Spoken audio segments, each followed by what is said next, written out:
Welcome to our first ever episode of House of News, Pleasant Valley's #1 source for information. By default, I'm Dylan Miner. And I'm Doug Hufford. First, let's go to our weatherman, Preston the Rain Man Lopez, to see what he's up to. How's it going, Preston? It's raining sideways out here. Wow, that's some pretty extreme stuff. Take care out there, Preston. On a more serious note, students at PV and around the nation have scheduled a walkout to promote awareness for gun violence within our schools. So why did you organize this event? I organized it because I heard about it happening nationally, and I felt called to do it because after every school shooting, America just stays silent in grievance, and I don't want to stay silent, especially when it could be Pleasant Valley next, or it could be me running down the hallway to save my life, or any of us getting shot, or my siblings getting shot. And I really don't think school shootings should happen, and there needs to be a change, no matter what that change is. Mental health issues, school regulations, or whatever it is, there needs to be a change, and I just want to help direct that. The annual PV Talent Show was a big success. Yeah, I went, and I personally loved it. Yeah, you could learn a thing or two about talent. Oh, okay. Well, right back at you, Doug. Last Friday, the diversity rally was held, featuring numerous live performances. Our personal favorite was Hey Ya, performed by the Bottom Bag Fries. In local news, on March 1st, skating legend Tony Hawk hit the Chico Skate Park, shredding the new improvements to the park. In an interview with Tony himself, PV's own Michael Peck found out that Tony is planning to build a skate park on the East Coast, and he came for ideas. Exciting news for skaters. And those with a knack for antiques. Next up, are you sitting? Because you're about to be standing. McDonald's famous Szechuan sauce has returned. Rick and Morty and Mulan fans will be saying, let's get down to business as they rush down to their local McDonald's to get their limited edition nugget sauce. Some say the taste seems mediocre, but much like Rick and Morty, you need a high IQ to understand. Now, spring break is on the way, and for those of you not staying at Snobby Shore at Tahoe, we've got some things for you.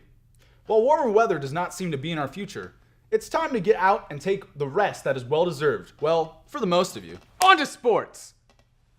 Thank you, Doug. In sports, we have our famed soccer team winning 3-2 in an overtime victory versus Monte Vista.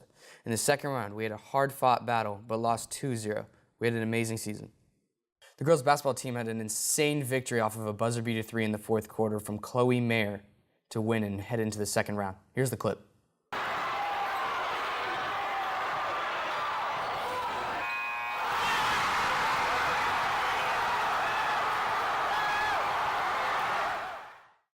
Our boys' basketball team put against Drake in the first round and absolutely stomped out the competition in a 64-37 victory, and they're headed into the second round. We welcome back our cheerleaders from LA after they've won their second straight national title in a row. Amazing. The 2018 Oscars were hosted Sunday, March 6th, with The Shape of Water being the biggest winner by far, taking home 4 separate awards, including Best Picture and Best Director. Along with that, 3 other films took home 2 awards each, those being 3 Billboards Outside Ebbing, Missouri, Coco, and Darkest Hour. Kobe Bryant became the first professional athlete to win an Oscar for his work in the short film Dear Basketball. Despite there being a staggering 9 nominees for Best Picture this year, most teenagers haven't seen any of them. Beyond that, Black Panther, which wasn't nominated for anything at all, took home almost $900 million worldwide this week. In music news, there's 2 new albums out, with Bobby Tarantino 2 by Logic and Lil Boat 2 by Lil Yachty. Both sequels, hopefully as good as the last ones. Well-received singles include Psycho by Post Malone, which is currently #2 on Billboard Hot 100. Along with that, Logic released 3 singles for his new album, including 44 More and Overnight. There's a third one, but that one isn't quite as good, so we're not even going to talk about that. X has been releasing some new tracks with Sad and Changes coming out, both of which are highly recommended. All these tracks are seeing great performance on the iTunes charts and are only expected to rise. Lil Pump, meanwhile, is still doing the same old stuff and can't quite seem to advance beyond a meme.